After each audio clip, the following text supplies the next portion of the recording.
Здравейте и добре дошли в канала Първично време. Днес ще си говорим за това как можете да спестите първите си 10 000 лева, като ако имате вече спестена тази сума, може да ударите един коментар, за да споделите вашето мнение, дали ви е било полезно това, което сте чули в това видео. Спестяването над 10 000 лева е доста трудно и за някои хора дори невъзможно, но имам добра новина: с правилния подход можете да излезете от тази ситуация и да изградите солидна финансова основа, като ще разгледаме 4 основни стъпки, които ще помогнат да се постигне това. Започваме с първата и може би най-важната стъпка е да разберете къде отиват парите ви. В България много хора живеят от заплата до заплата и често това се дължи на липсата на ясен поглед върху разходите. Ако не знаете къде харчите, е невъзможно да управлявате парите си ефективно. Няколко съвета как можете да оправите това.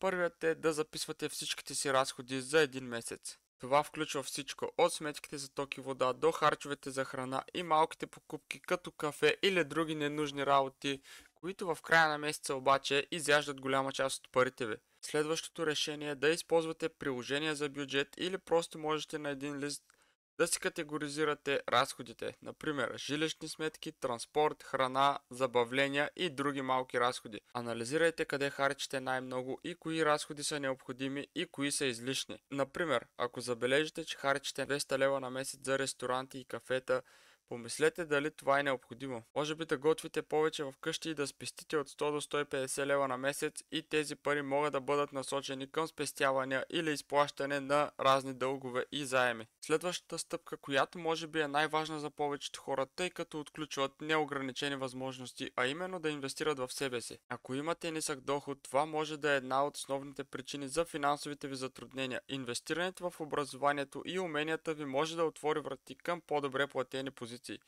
Можете, например, да запишете курсове или обучения, които могат да ви помогнат да развиете нови умения. Например, в сферата на дигиталния маркетинг, програмирането или финансите има много възможности за развитие.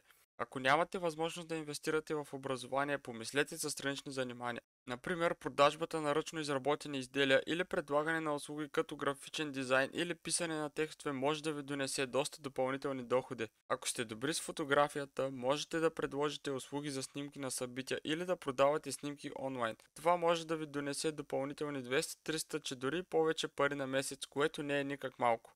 Третата стъпка е да създадете спешен фонд. Това са пари, които ще използвате само в случай на непредвидени ситуации, като медицински разходи, поправка на кола или дори в най-лошият случай загуба на работа, което може да се отрази значително лошо на финансовото ви състояние. И сега няколко стъпки как може да направите този спешен фонд. Първо трябва да определите колко пари ще ви трябват за него. Целта е да имате поне 3 месеца от разходите си. Например, ако харчите 1000 лева на месец, спешният ви фонд трябва да бъде около 3000 лева. Втората стъпка е да се отвори спестовна сметка с добра лихва. Това ще помогне да запазите парите си в бъдеще в безопасност и в същото време да печелите по малко лихва. Третата стъпка, която повечето банки в днешно време предлагат, да си настроите автоматични преводи от основната сметка, където получавате заплатата си, към спестовната. Така няма да имате изкушение да харчите от тези пари.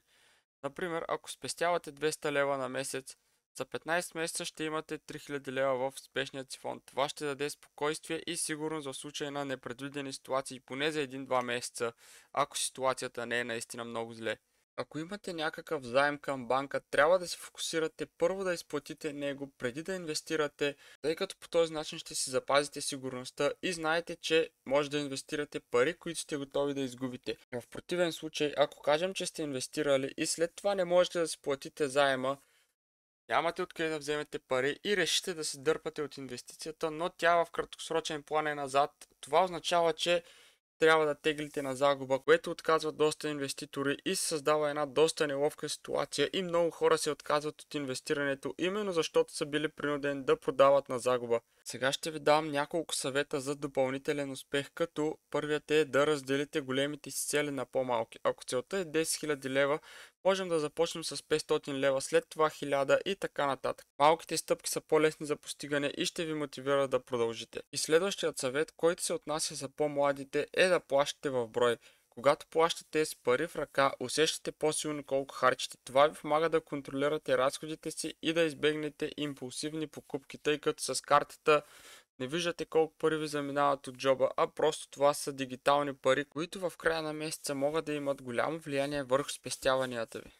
Като обобщение може да се каже, че изграждането на финансова стабилност изисква време, дисциплина и планиране, но с тези 4 стъпки ще имате солидна основа за успех. Запомнете, че малките промени в ежедневието ви могат да доведат до големи резултати с времето. Ако сте последователни и търпеливи, ще видите как финансовата ви ситуация се подобрява от месец на месец. Ако видеото ви е било полезно и сте намерили стойност в него, може да ударите един лайк и да се абонирате за канала.